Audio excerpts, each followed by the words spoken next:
ہر قسم کے روحانی جسمانی مسائل اور وظائف کے لیے پیر اقبال قریشی چینل کو سبسکرائب کریں۔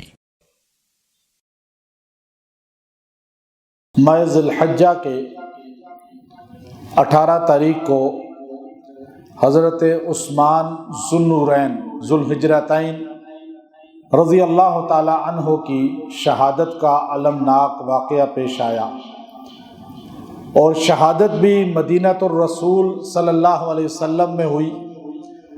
تو 18 ذی الحجہ جو ہے یہ عالم اسلام کے اندر بہت ہی افسوسناک دن تصور کیا جاتا ہے، اور اس دن میں وہ شخصیت شہید ہوئی جن کو رسول اللہ صلی اللہ علیہ وسلم نے اپنے 2 لخت جگر عطا فرمائی۔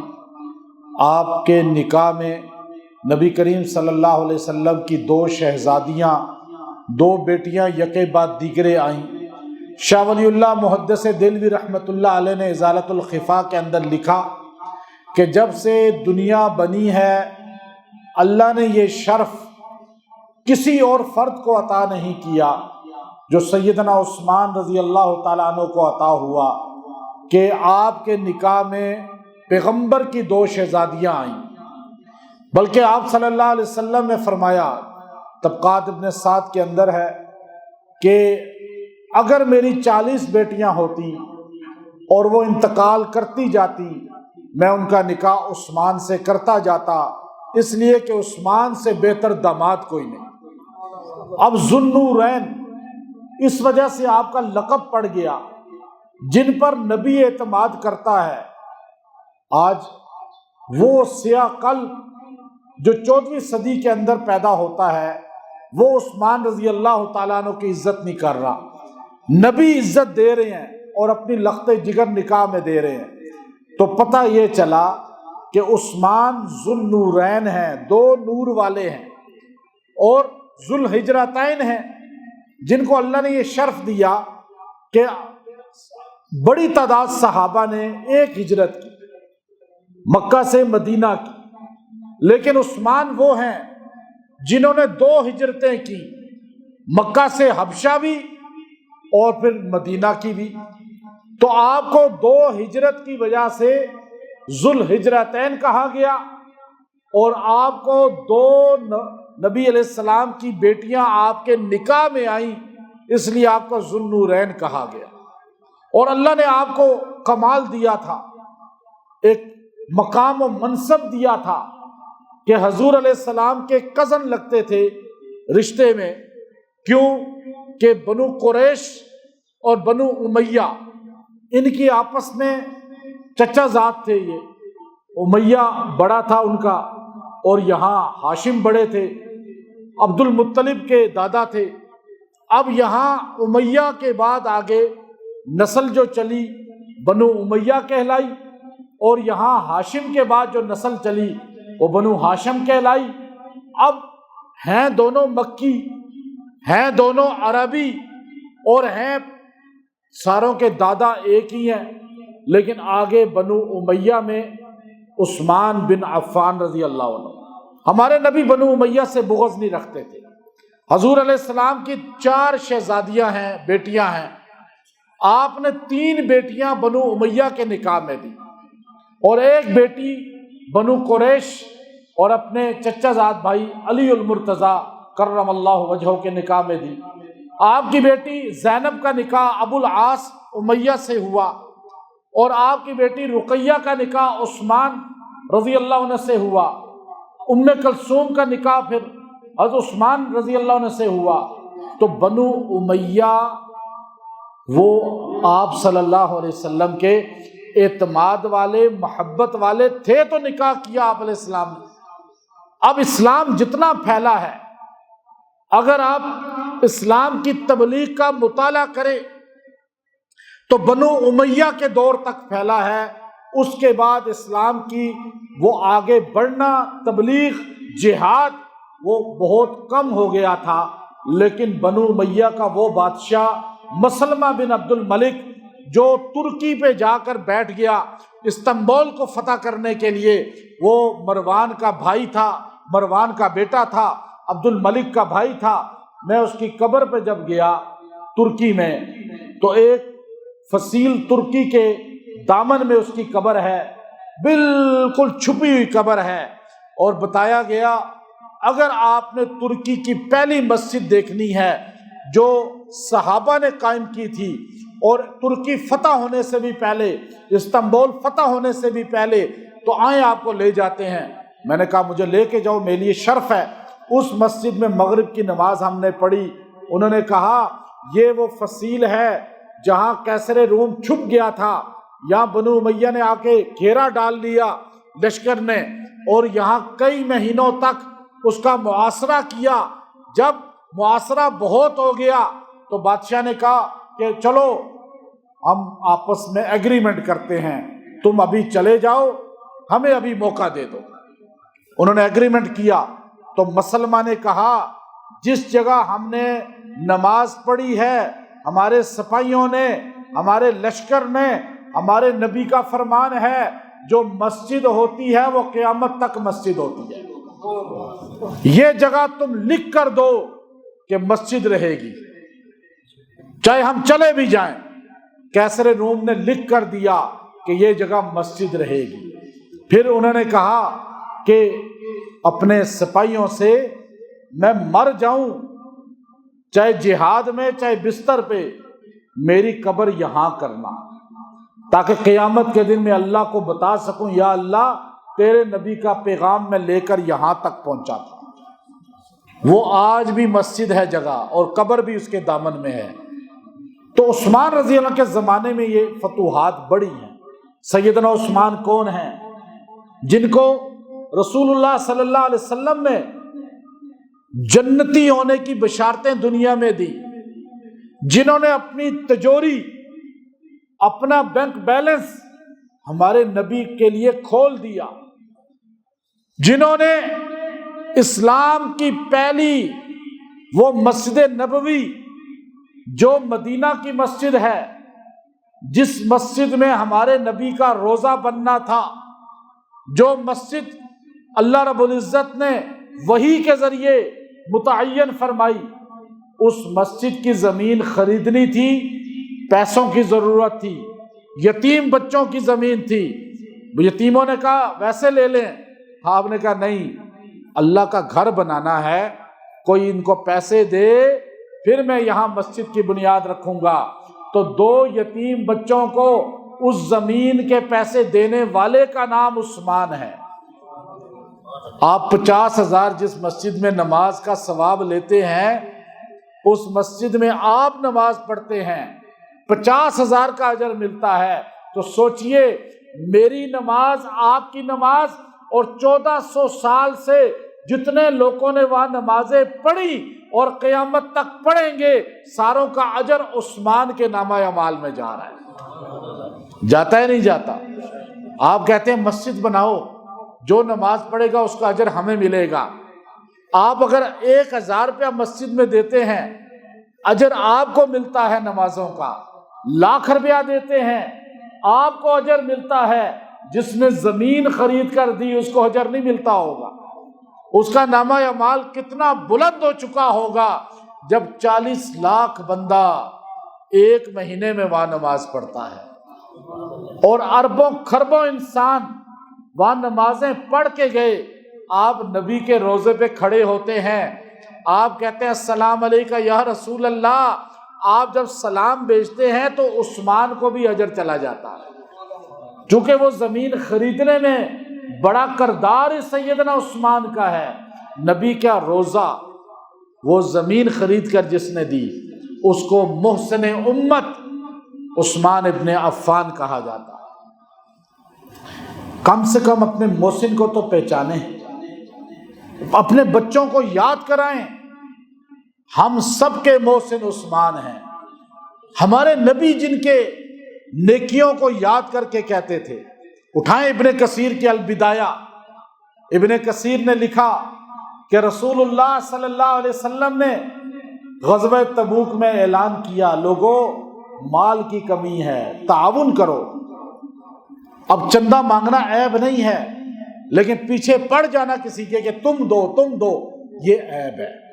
آپ کو یوں اعلان کر دیا جائے، ہمارے نبی یوں اعلان کرتے تھے، بندوں کے پیچھے نہیں پھرتے تھے کہ تم اتنے دو تم اتنے دو، جنت کی بشارتیں نہیں سناتے تھے یوں۔ اب یہاں لوگ مسجدوں میں آنے سے گریز کرتے ہیں کہ جی مولوی صاحب چندے ہی مانگتے رہتے ہیں، پیچھے پڑ جاتے ہیں، بجلی کا بل لے کے پیچھے پڑ جاتے ہیں۔ ہمارے نبی یوں اعلان کرتے تھے ممبر سے بیٹھ کر کہ غزوہ تبوک میں مال کی کمی ہے، اسباب کی کمی، غسانیوں سے لڑائی ہے، تو ابو بکر صدیق رضی اللہ عنہ پورا گھر اٹھا کے لے آئے، سیدنا عمر رضی اللہ عنہ نصف لے آئے، وہ پورا تھا ہی اتنا سا، حضرت ابو بکر کا جتنا تھوڑا سا، حضرت عمر جتنا لائے آدھا تھوڑا تھا، صحابہ نے لا کر دیا اپنی مرضی تھوڑا تھوڑا جتنا استطاعت تھی۔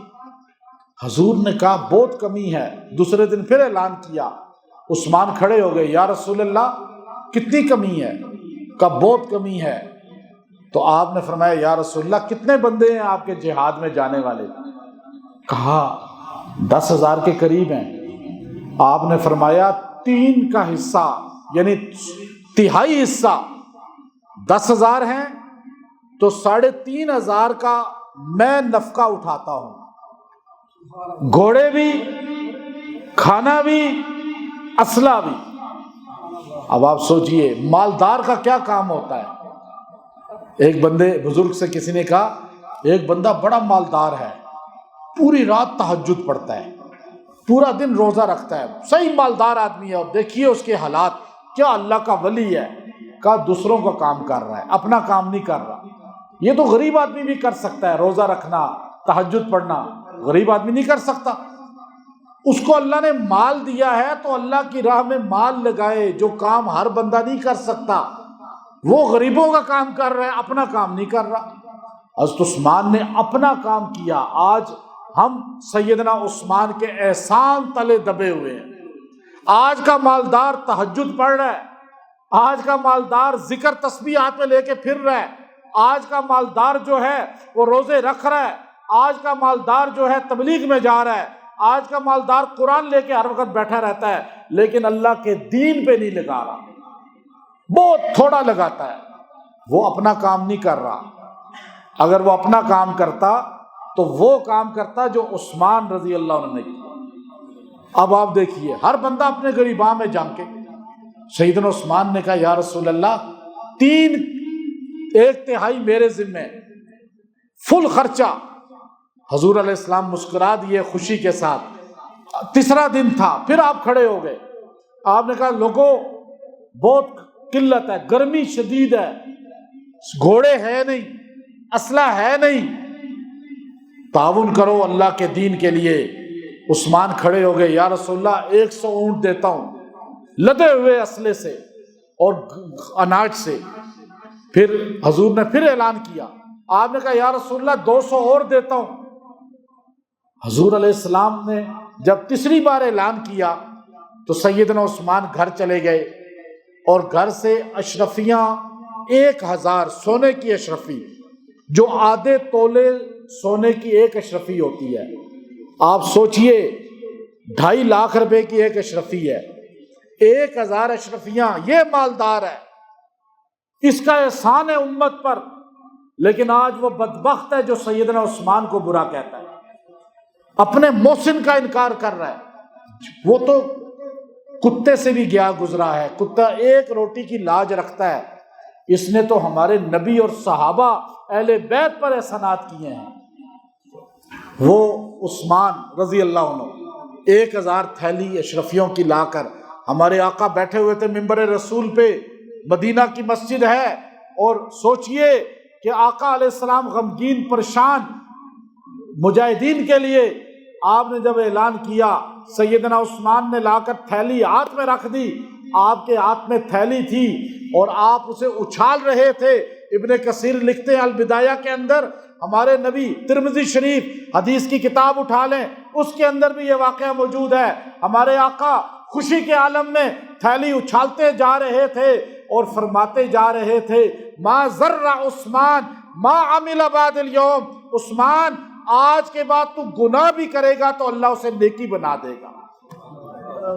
سوچئے ایسا تمغہ ملا ہے، ایسا ایوارڈ ملا ہے زبان نبوت سے، زبان رسول سے، یہ تو بعد میں ملا، یہ تمغہ بعد میں ملا۔ اپنے بچوں کو بتائیں، ہمارے آقا نے جس کو کہا عثمان آج کے بعد تیرا کوئی عمل لکھا نہیں جائے گا گناہ، تیرے خلاف کوئی بات فرشتے نہیں لکھیں گے، اس لیے کہ تجھ سے پیغمبر راضی ہو گیا۔ مسلمانوں پہ احسانات کی کوئی کمی ہے آپ کی؟ مدینہ پہنچتے ہیں اہل بیت، مہاجرین مدینہ پہنچتے ہیں، انصار آ جاتے ہیں، تعداد بڑھتی ہے، پانی قلت ہو گیا، پانی ایک کنواں ہے بالکل میٹھے پانی کا، باقی پانی ہی نہیں ہے، اور اس کا مالک بھی یہودی ہے۔ اب پانی لینے جاؤ تو پیسے لیتا ہے، اور مسلمانوں کو پیسوں کا بھی نہیں دیتا، ایسا تعصب ہے۔ ہمارے نبی علیہ السلام سے شکایت کی مہاجرین نے، اہل بیت آئے، آل رسول بھی آئے، شیر خدا بھی آئے، سیدہ فاطمہ نے بھی کہا، سارے صحابہ نے کہا یا رسول اللہ پانی نہیں ہے، میٹھا پانی نہیں مل رہا، اور کنواں بیر روما یہودی کا ہے۔ آپ علیہ السلام نے مسجد کے اندر بیٹھ کے فرمایا، لوگوں جو بیر روما کنواں خریدے گا میں محمد اس کو جنت کی بشارت دیتا ہوں۔ آپ حدیث کی کتابیں اٹھائیں، ہمارا بچہ پہلی کلاس سے یہ واقعہ پڑھتا ہے۔ آپ نے اب تو المیہ ہے، المیہ ہماری پرائمری اسکول کی کتابوں سے نکال دی گئی یہ چیزیں۔ بچے کی بننے کی عمر 5ویں کلاس تک ہے بس۔ آپ نے جو 5ویں تک سبق پڑھا موت تک آپ کو بھولے گا نہیں، 6ٹھی 7ویں 8ویں 10ویں کا بھول جاتا ہے، لیکن پریپ نرسری 1 2 3 4 5 تک سبق بھولتا۔ بچوں کو وہ ایج ہوتی ہے سبق پڑھانے کی۔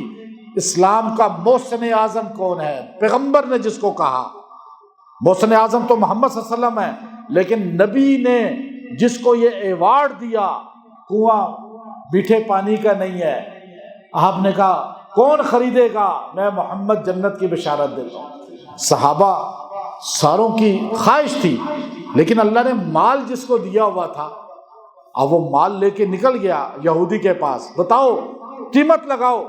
اس نے کہا آدھا بیچوں گا، آدھا نہیں بیچوں گا، آدھے کے پیسے بتاؤ۔ اس نے 10 گنا زیادہ بتائے۔ آپ تجارت کر رہے تھے کس کے ساتھ؟ سارے بولیں، کس کے ساتھ تجارت ہو رہی تھی؟ اللہ کے ساتھ۔ جب اللہ کے ساتھ تجارت ہوتی ہے تو پھر نفع نقصان پلس مائنس نہیں دیکھا جاتا۔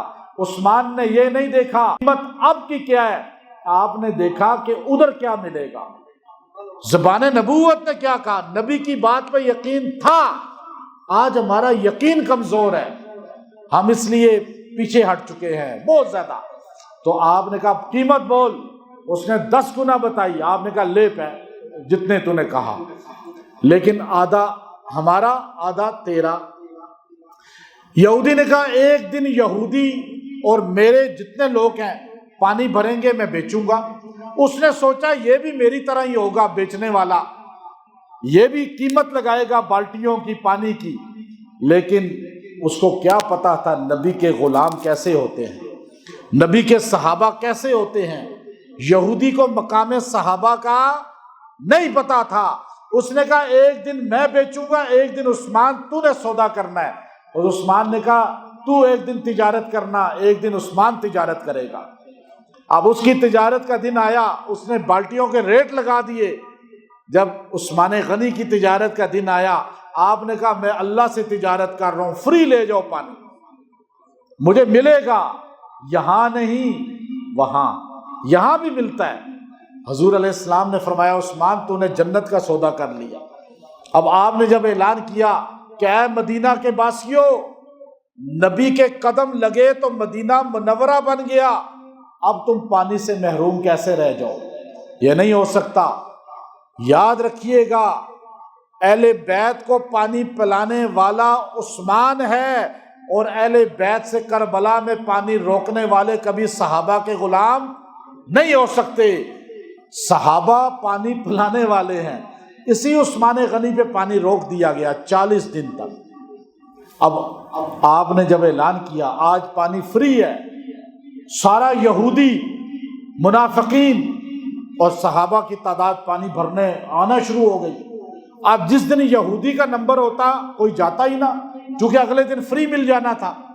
تو یوں یہودی تنگ آ گیا، اس نے کہا عثمان پورا کنواں کر لو خریدنے میں، میرا حصہ بھی لے لو۔ آپ نے پورا کنواں خریدا اور بارگاہ رسالت میں آ کے وقف کر دیا۔ آج بھی مدینے میں جائیں، واحد صحابی ہیں عثمان جن کے نام کا راجی بینک میں اکاؤنٹ کھلا ہوا ہے۔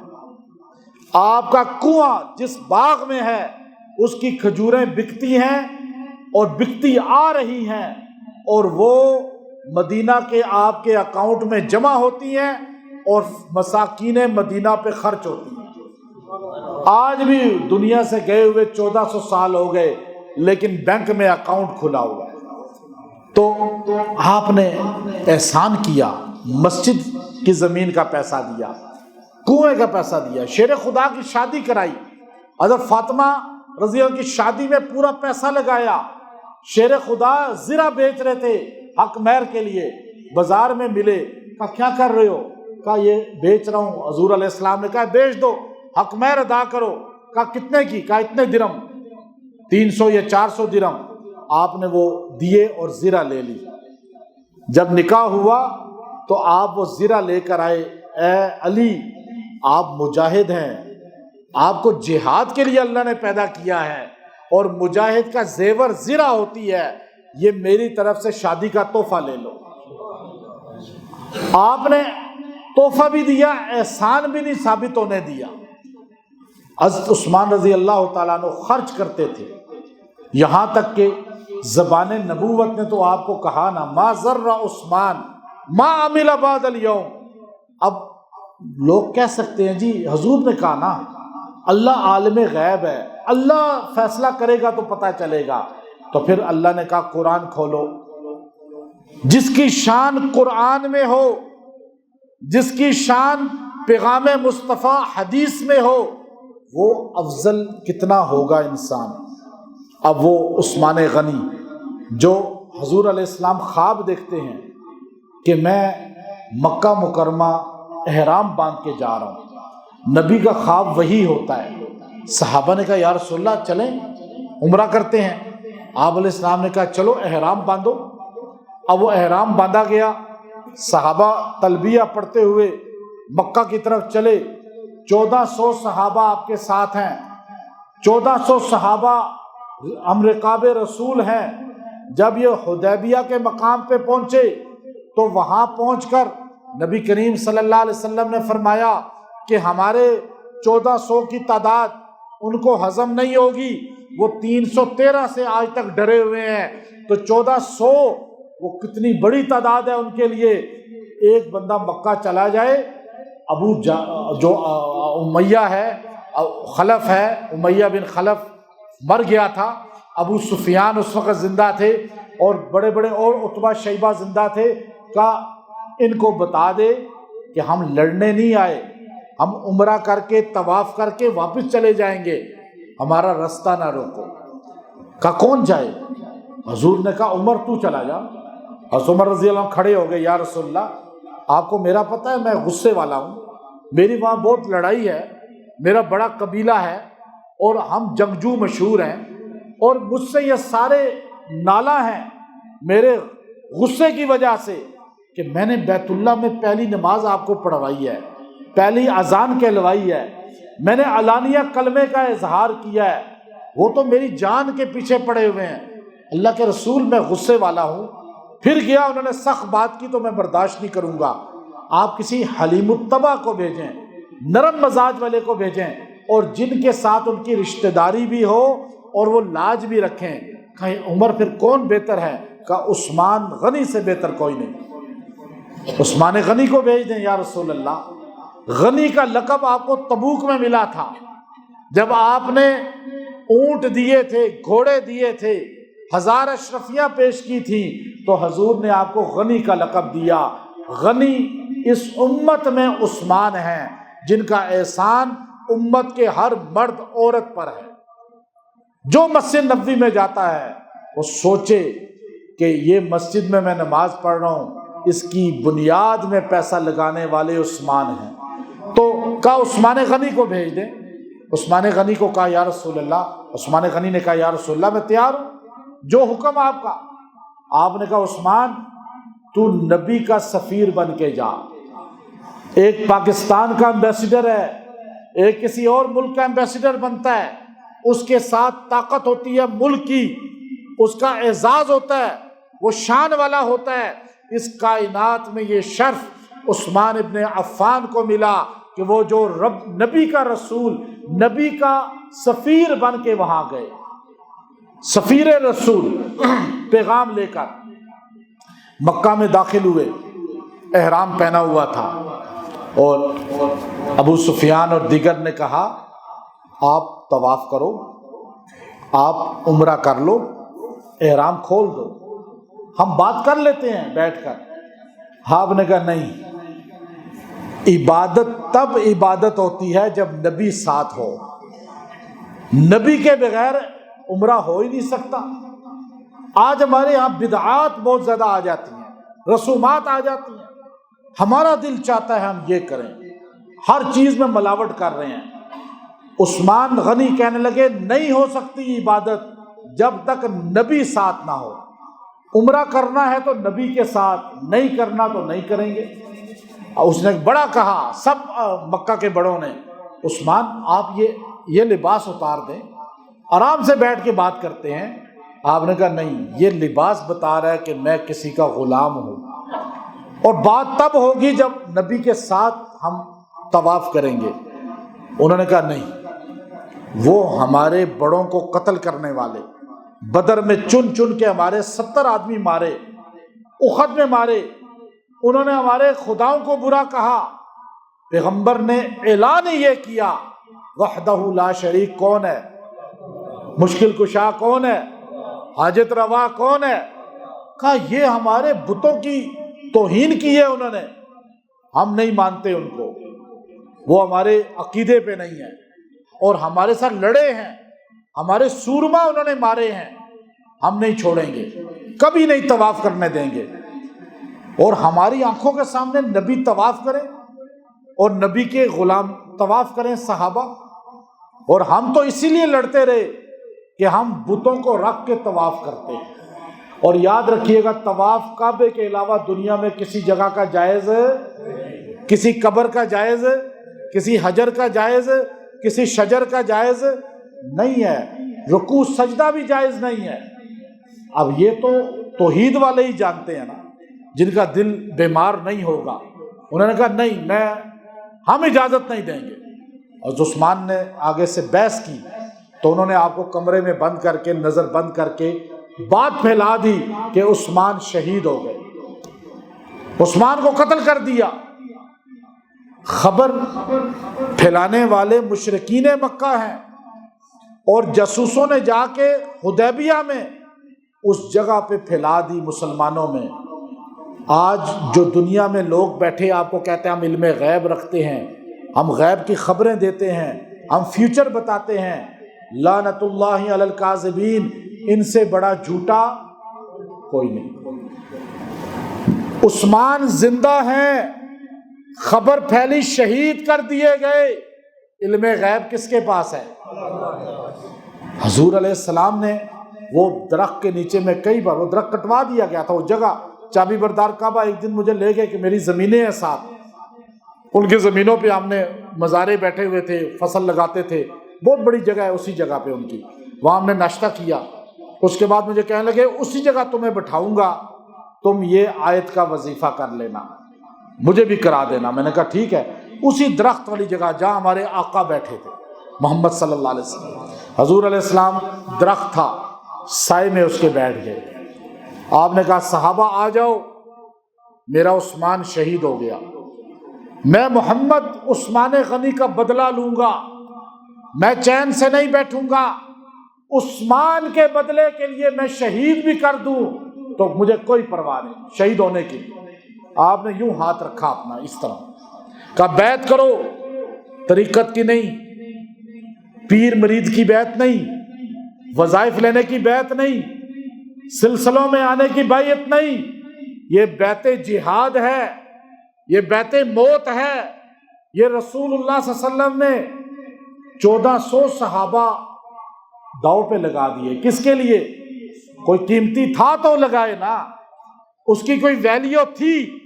اور یہ حدیث نہیں بتا رہی ہمیں، قرآن بتا رہا ہے. سورہ فتح کا 2 رکوع پڑھیں آپ. نبی نے ہاتھ رکھا، نبی نے کہا لوگوں آ جاؤ بیعت کرو بیعت. ابو بکر صدیق نے ہاتھ رکھا، حضرت عمر نے ہاتھ رکھا، حضرت علی شیر خدا نے ہاتھ رکھا، اہل بیت ہاتھ رکھتے گئے، اصحاب پیغمبر 1400 ہاتھ رکھتے گئے.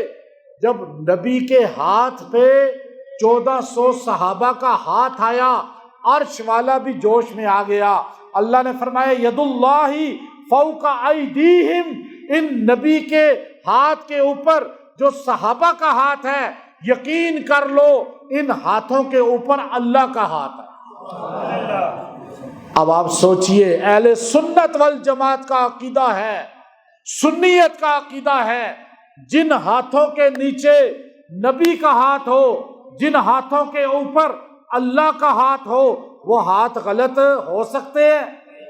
ہم اسی لیے صحابہ کو محفوظ سمجھتے ہیں، جنتی سمجھتے ہیں، اس لیے کہ صحابہ کے ہاتھوں کے نیچے نبی کا ہاتھ ہے اور صحابہ کے ہاتھوں کے اوپر اللہ کا ہاتھ ہے. ان الذین یبایعونک انما یبایعون اللہ، یہ آیت لکھی ہوئی ہے اوپر. ہم نے منبر میں محراب میں اس لیے لکھوائی ہے، پڑھی ہے، سمجھ آ رہی ہے. ان الذین یبایعونک، یہ جو آپ سے بیعت کر رہے ہیں، آپ تو طریقت کی بیعت کرتے ہیں، آپ تو وظائف کی بیعت کرتے ہیں، آپ تو تجدید ایمان کی بیعت کرتے ہیں. قربان جائیں، رسول اللہ صلی اللہ علیہ وسلم نے عثمان غنی کے لیے موت کی بیعت لی.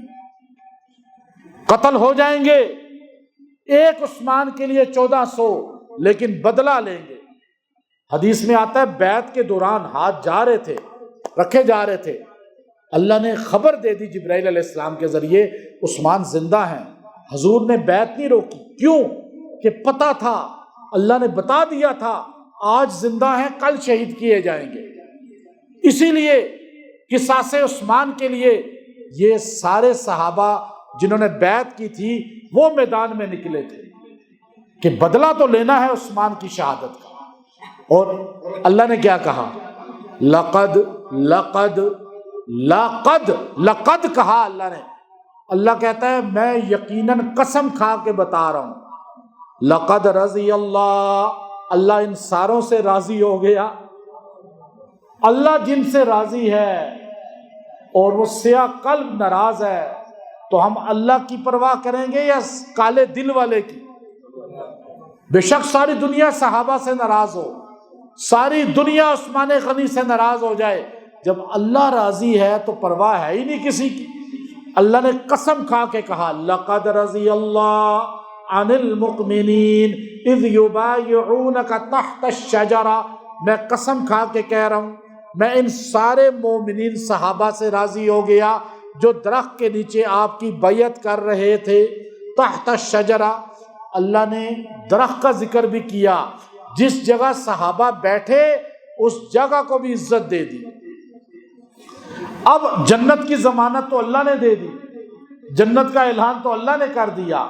اب عثمان غنی رضی اللہ عنہ بعد میں جب آپ حکومت میں آئے، آپ کو خلافت ملی، آپ کی خلافت میں فتوحات بڑھتی گئیں. جب فتوحات زیادہ ہوتی ہے تو منافقین بھی زیادہ نکلتے ہیں، حاسدین بھی. 11 لاکھ مربع میل ابو بکر صدیق رضی اللہ عنہ کے زمانے میں، 22 لاکھ مربع میل حضرت عمر رضی اللہ عنہ کے زمانے میں، 44 لاکھ مربع میل حضرت عثمان غنی رضی اللہ عنہ. آپ نے وہ کام کیے جو کوئی بھی نہیں کر سکا. آپ نے سب سے پہلا کام کیا، قرآن پاک کو ایک قرات میں جمع کیا. یہ جو آپ کے پاس یہ قرآن پاک کتابی شکل میں ہے، آپ قرآن پڑھتے ہیں، ماتھے سے لگاتے ہیں، چومتے ہیں.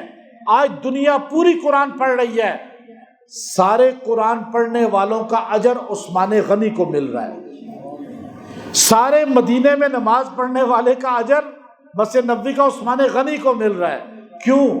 کتاب کی شکل میں قرآن نہیں تھا، جب وہ مسلمہ کذاب کے ساتھ لڑتے ہوئے ختم نبوت کے لیے 700 حافظ شہید ہو گئے، تب عثمان غنی نے کہا یہ قرآن تو پتوں پہ لکھا ہوا ہے، چمڑے پہ لکھا ہوا ہے اور مختلف جگہوں پہ لکھا ہوا ہے، یوں پڑھا، کوئی ادھر ہے کوئی ادھر ہے، ساروں کو جمع کر کے ڈھیر لگ جاتا ہے، اتنی آیتیں صورتیں۔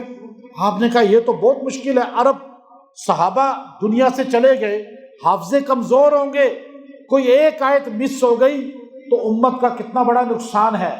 آپ نے کہا صحابہ کرام بیٹھے، حضرت علی رضی اللہ عنہ کمیٹی، زید بن حارثہ، زید بن ثابت رضی اللہ عنہ کمیٹی کے بڑے تھے، ابی ابن کعب بڑے تھے، طلحہ تھے۔ آپ نے قرآن پاک کو جمع کیا کتابی شکل میں، پھر قرات قریش کی قرات پہ لائے، قرات مختلف تھی، اب اس پہ لائے، ایک لہجہ ایک کتاب یوں بنی۔ آپ نے وہ 6 جگہ بھیجی، اس پہ ساری دنیا میں پھر پرنٹنگ ہوئی۔ اس زمانے میں ہاتھ سے لکھی جاتی تھی، ہاتھ سے لکھنے گئے۔ وہ نسخہ میں نے تاشقند اور استنبول کے اندر اپنی آنکھوں سے دیکھا ہے، اور اس میں خون عثمان بھی موجود ہے، اور ایک زیر زبر میں فرق نہیں ہے۔ یہ احسان امت پہ کس نے کیا؟ حضرت آپ جو قرآن پڑھتے ہیں، یہ قرآن کتابی شکل میں ناشر قرآن ہے، جامع قرآن ہے۔ آپ پھر فتوحات، آپ نے یا چائنا تک اپنا لشکر بھیجا، آپ نے استنبول تک بحری بیڑے بھیجے، آپ نے افریقہ کے اندر اپنا لشکر بھیجے۔ افریقی بہت بڑی تعداد میں تھے، طبقات ابن سعد کے اندر ہے، وہاں لشکر پہنچا تو جو کیسر روم تھا ادھر چلا گیا مسلمانوں سے بدلہ لینے کہ ادھر سے شکست ہوئی تھی اسے، تو اس نے اعلان کیا، عبداللہ بن ابی سرح رضی اللہ تعالیٰ عنہ وہاں لشکر کے امیر تھے، تو اس نے اعلان کیا کہ جو اس کو قتل کرے گا میں بادشاہ کیسر روم اپنی بیٹی کی شادی اس سے کر کے اس مسلمانوں کے لشکر کا اسے امیر بھی بنا دوں گا، 1,00,000 درہم بھی دوں گا۔ اور مسلمان تھوڑے سے تھے، افریقی بڑی تعداد میں تھے، اور کیسر روم بھی چلا گیا۔ حضرت عثمان رضی اللہ عنہ کو بصیرت، آپ نے جہاد ایسے فتوحات کی ہیں کہ طبقات میں ساتھ میں ہے۔ آپ نے کہا مدینے میں سب سے مضبوط آدمی کون ہے شہزادوں میں؟ کہا عبداللہ ابن زبیر، حضور علیہ السلام کے حواری کے بیٹے، پھپھی زاد بھائی کے بیٹے، اور ابو بکر صدیق کے نواسے، یہ 2 طرفوں سے نسبت والے ہیں۔ کہ جاؤ لشکر لے کے وہاں افریقہ جنگلوں میں پہنچایا۔ کیسے پہنچا؟ میں افریقہ گھوما ہوں، مجھے پتا ہے وہاں سفر کتنا مشقت والا ہے، وہ گھوڑوں کا دور، اور مدینے سے لشکر جب وہاں پہنچا تو نعرہ تکبیر بلند ہوا۔ ابن طبقات میں ساتھ میں لکھتے ہیں کہ ایک دم جو ہے کوہرام مچ گیا کافروں میں۔ انہوں نے کہا کون ہے یہ اتنی بڑی آواز؟ کا مدینے سے عبداللہ ابن زبیر لشکر لے کے پہنچ گیا ہے۔ اور عبداللہ ابن زبیر کو پتا چلا کیسر روم نے یہ کہا تھا، تو عثمان غنی نے کہا تھا جا کے یہ اعلان کرنا کہ جو کیسر روم کو مارے گا اس کی بیٹی سے اس کی شادی بھی کر دی جائے گی، وہ لشکر بھی اس کو دے دیا جائے گا۔ اب عثمان غنی رضی کے اعلان کے بعد وہ حیران ہو گیا کہ یہ اعلان کیسا ہے، یہ تو میرے گلے پڑ گیا۔ اور آخر اسی کافر کو عبداللہ ابن زبیر رضی اللہ عنہ نے اپنے ہاتھوں سے قتل کیا، اور اس کی گردن کو یوں تلوار پہ رکھا، اور اس کے لشکر کے بیچ میں سے نکلتے ہوئے کہا کہ اگر تم بھی اپنے بادشاہ کی طرح انجام چاہتے ہو تو مقابلے پہ آؤ، ورنہ ہتھیار پھینک دو اور کلمہ پڑھ لو۔ وہ لشکر بھی مسلمان ہو گیا۔ افریقہ میں اسلام پھیلا سیدنا عثمان کی وجہ سے۔ آج افریقہ کے کالے افریقی جتنی محبت آپ سے کرتے ہیں شاید ہمارے ایشیا کے بھی نہیں کرتے۔ آپ کو پھر شہید کیا گیا۔ اب آپ کے حاسدین بڑھتے گئے، فتوحات ہوتی گئی۔ لازم بات ہے جو منافق تھے، جو کافر تھے، وہ ظاہری کلمہ پڑھ کے اندر آتے گئے۔ مصر کے لوگ اکٹھے ہو گئے 700 کی تعداد میں۔ انہوں نے کہا جی انہوں نے بنو امیہ کے لوگوں کو وزارتیں دی ہیں، لیکن بنو امیہ کے تھے اس قابل اس زمانے میں، عمر ابن عاص رضی اللہ عنہ، مصر فتح کیا۔ اب مغیرہ بن شعبہ رضی اللہ تعالیٰ اور دیگر کو آپ دیکھیں، وہ فتوات کرتے جا رہے تھے. تو اختلاف کرنے والا کسی بھی بات کو پکڑ سکتا ہے. انہوں نے حج کے دن کو پکڑا، سارے صحابہ مکہ، منافقین چلے گئے مدینہ. مدینہ میں جا کے مسجد نبوی میں جمع ہو گئے 700 کی تعداد میں. حضرت عثمان 82 سال عمر تھی. 82 سال کا بوڑھا، وہ صحابی جس کو رسول اللہ صلی اللہ علیہ وسلم نے 10 بار جنتی ہونے کی بشارت دی. حضور پاک صلی اللہ علیہ وسلم نے 10 بار کہا. ایک بار رومال لپیٹے ہوئے آپ جا رہے تھے، یوں چہرہ لپیٹا ہوا تھا، حضور نے کہا وہ بندہ جنتی ہے. عبداللہ ابن السلام نے جا کے ایک دم چہرہ ہٹا ننگا کیا تو دیکھا عثمان تھے. حضور پاک صلی اللہ علیہ وسلم بڑی پیار کرتے تھے، فرماتے تھے عثمان تجھ سے میں حیا اس لیے کرتا ہوں کہ تجھ سے اللہ کے فرشتے بھی حیا کرتے. اتنا پیار تھا حضور علیہ السلام کو کہ ایک بندے کا جنازہ آ گیا، ترمذی شریف کے اندر ہے. آپ نے پوچھا کون ہے، جنازہ کس کا ہے؟ کہا فلاں ابن فلاں. 3 آدمیوں کا ہمارے نبی نے جنازہ نہیں پڑھایا.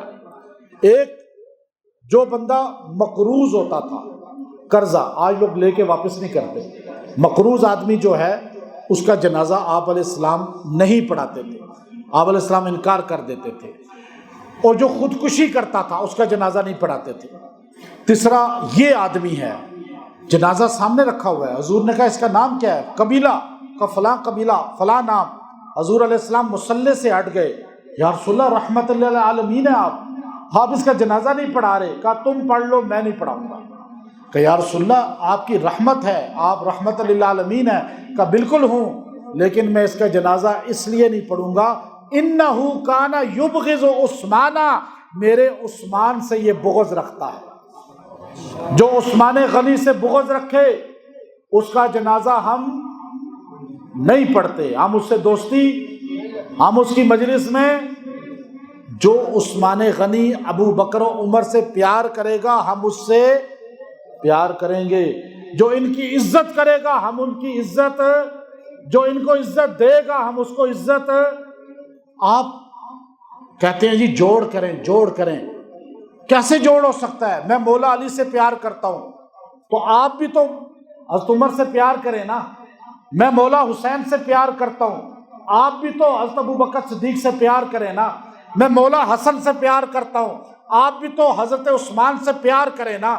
میں مولا حسین کا ادھر ذکر کروں گا، آپ ادھر ابو بکر صدیق کا ذکر کریں.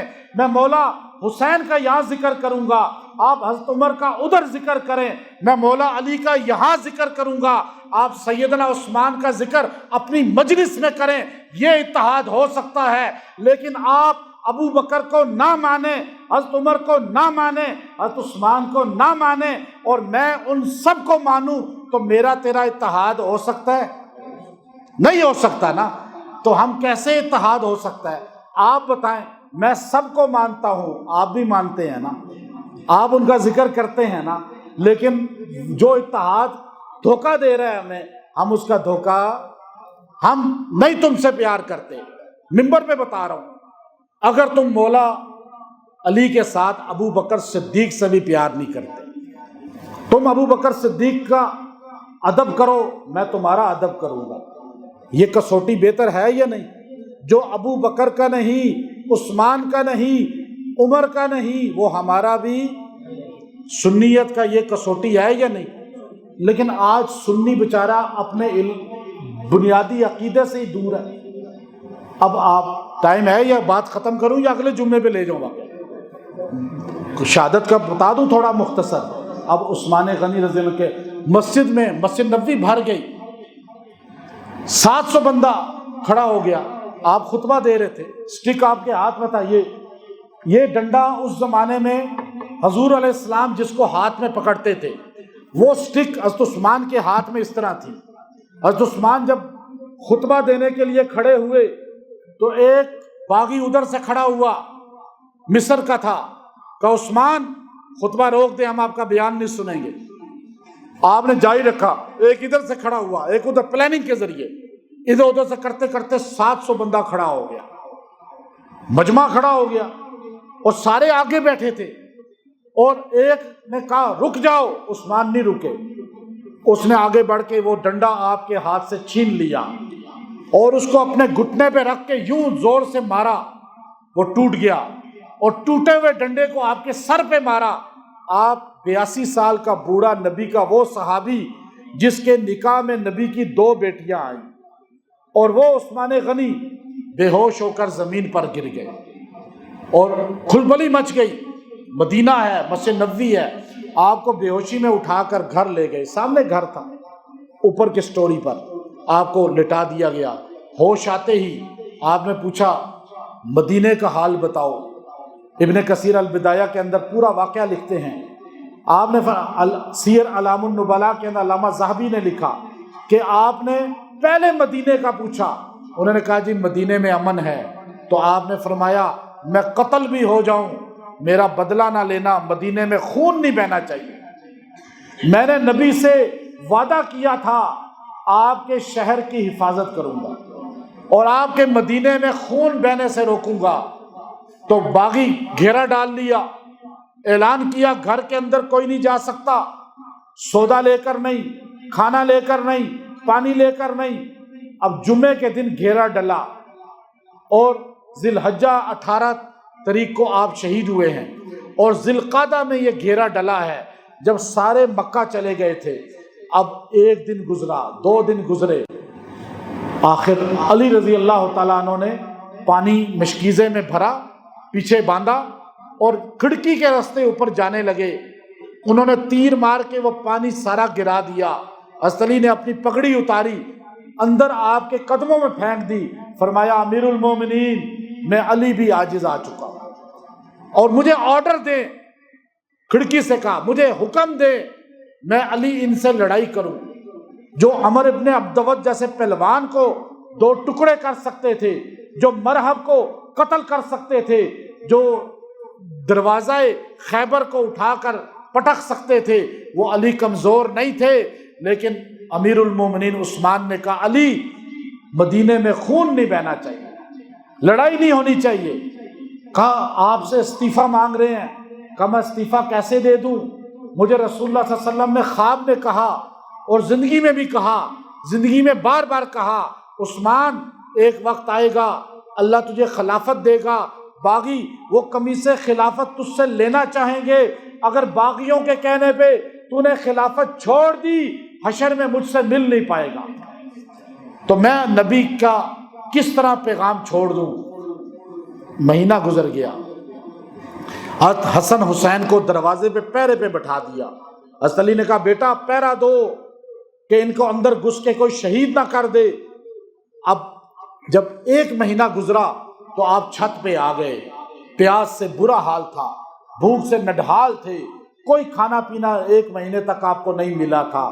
آپ نے چھت پہ کھڑے ہو کے کہا لوگوں جس مسجد نبوی کو خرید کر میں نے وقف کیا تھا مجھے 2 رکعت تو پڑھنے دو، وہاں جو بیر روما خرید کر میں نے مسلمانوں کو دیا تھا اس کنویں کا 1 گلاس پانی مجھے پلا دو۔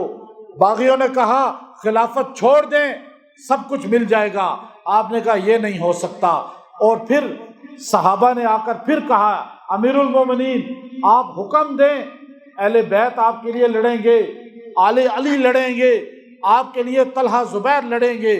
آپ نے فرمایا نہیں، مدینے میں 1 قطرہ خون نہیں گرنا چاہیے۔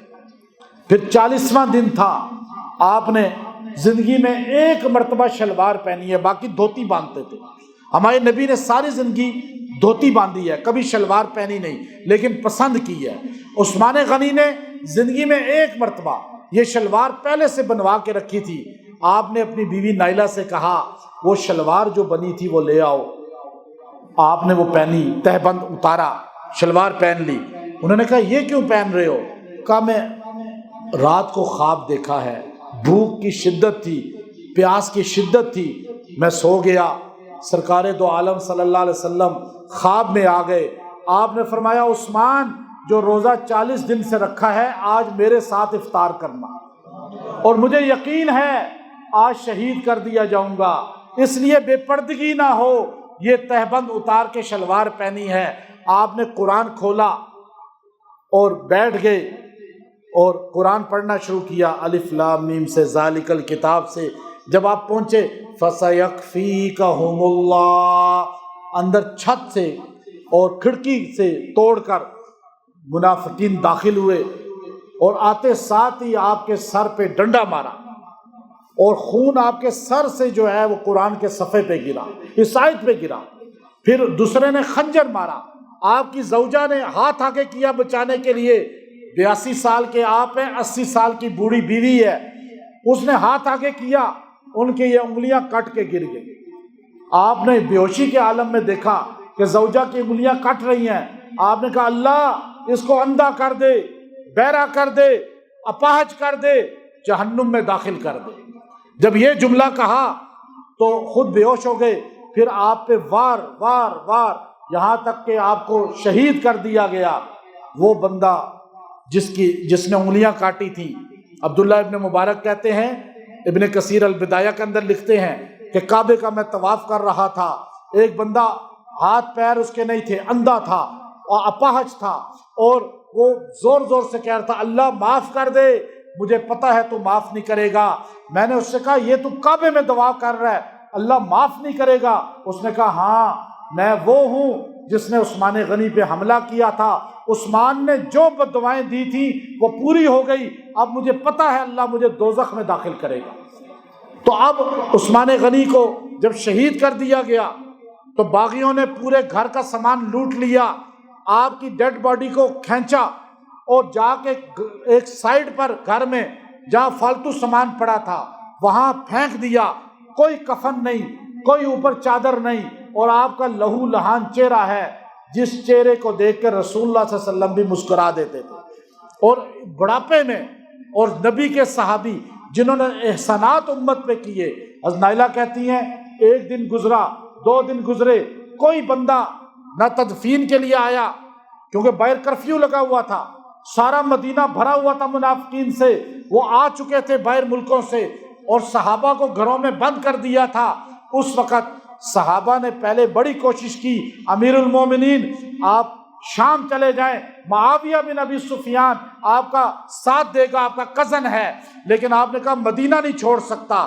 جب 3 دن گزرے تو رسول اللہ صلی اللہ علیہ وسلم کی زوجہ، امت کی ماں، اور ام حبیبہ رضی اللہ عنہا جو آپ کی کزن تھی، معاویہ رضی اللہ عنہ کی سگی بہن تھی، حضور علیہ السلام کی زوجہ تھی، وہ طیش میں آ گئی، اور آپ نے باہر نکل کر اعلان کیا اگر آج جنازہ نہ اٹھانے دیا تو میں نبی کی زوجہ تمہارے لیے گلی میں نکل کے بددعا کروں گی۔ اس پر حضرت کعب کہتے ہیں ان کو خوف آ گیا کہ ام المومنین اگر بددعا پہ آ گئی تو اللہ کی طرف سے عذاب نہ آ جائے۔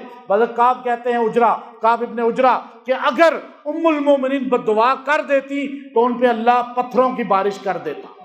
جب آپ نے یہ سخت جملہ کہا تو پھر انہوں نے کہا 3 آدمی جنازہ پڑھائیں، رات کی تاریکی میں کوئی بندہ نکل نہیں سکتا، 3 آدمی جنازے میں چلے ہیں، ایک علی تھے، ایک حسن تھے، ایک حسین تھے، اور جب یہ جنازہ جا رہا تھا اس کے آگے آگے جو ہے نائلہ کٹی ہوئی انگلیاں اس طرح اٹھائے ہاتھ میں چل رہی تھی، اور حضرت علی رضی اللہ تعالیٰ عنہ اور صحابہ نے، کتنی مختصر تعداد ہے، چاروں طرف سے منافقین نے گھیرا ڈالا ہوا تھا، کرفیو لگایا ہوا تھا، اور آپ جب روضہ رسول کے پاس سے تدفین کے لیے پہنچے تو آپ کا ارادہ تھا حضور کے روضے میں ان کی تدفین کی جائے، لیکن منافقین نے کہا یہاں ان کو دفن نہیں کرنا، چلو آگے۔ حضرت کعب بن عجرہ رضی اللہ تعالیٰ عنہ، ان کے اشعار علامہ ذہبی نے سیر اعلام النبلاء کے اندر لکھے ہیں کہ جب نبی کے روضے سے جنازہ گزر رہا تھا آپ نے اشعار کہتے ہوئے فرمایا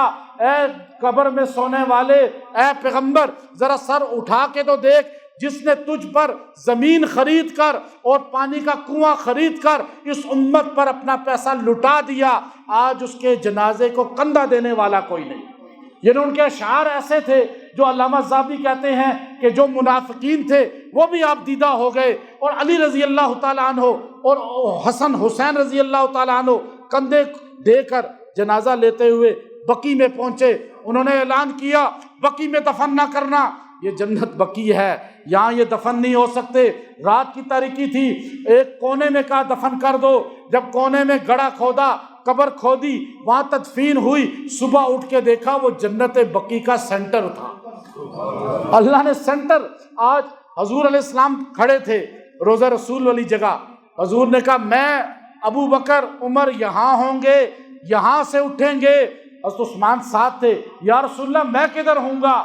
فرمایا عثمان تیر چلا۔ عثمان غنی نے تیر کھینچا، جب زور سے چلایا جہاں جا کے تیر گرا، فرمایا عثمان تو میرے پڑوس میں یہاں ہوگا۔ آج میں ابھی مدینے سے ہو کے آیا ہوں، میں جب ان کی قبر پہ کھڑا ہوا تو یوں سامنے گنبد خضرا نظر آ رہا تھا، پتہ چلتا ہے نبی نے اپنا پڑوسی بنا لیا۔ اور قیامت کا حضور ابن کثیر کہتے ہیں جب آپ کی شہادت ہوئی، امام حسن نے کہا کہ رات کو مجھے خواب میں آقا آ گئے، حضور علیہ السلام نانا آ گئے، حضور علیہ السلام پریشان تھے، غمگین تھے، تو حضور علیہ السلام عرش کے نیچے یوں کھڑے تھے پایا پکڑ کے، ابو بکر آئے آپ کے کندھے پہ ہاتھ رکھ لیا، عمر آئے ان کے کندھے پہ ہاتھ رکھ لیا، عثمان آئے اپنا سر ہاتھ میں لے کر فرمایا رسول اللہ اپنی امت سے پوچھیں کس جرم میں مجھے شہید کیا؟ حضور نے عرش کی طرف دیکھا، عرش سے خون کی ندیاں زمین کی طرف بہنے لگی۔ آپ نے فرمایا اب میری امت میں قتل و غارت شروع ہو چکی ہے۔ عثمان دروازہ تھے، عثمان بند کیا ہوا تھا وہ، اس کے بعد امت میں اختلاف بڑھتا گیا، آج تک امت سنبھل نہیں سکی۔ اللہ ہمیں عثمان رضی اللہ تعالیٰ عنہ کی غلامی عطا فرمائے، اپنے بچوں کو سیدنا عثمان کے احسانات بتائیں، اپنی عورتوں کو بتائیں، اس امت کا محسن حضور علیہ السلام نے بنایا ہے جس کو، وہ عثمان ذو النورین ہیں۔ اللہ ہمیں ان کی شفاعت عطا فرمائے۔ وآخر دعوانا ان الحمد للہ رب العالمین۔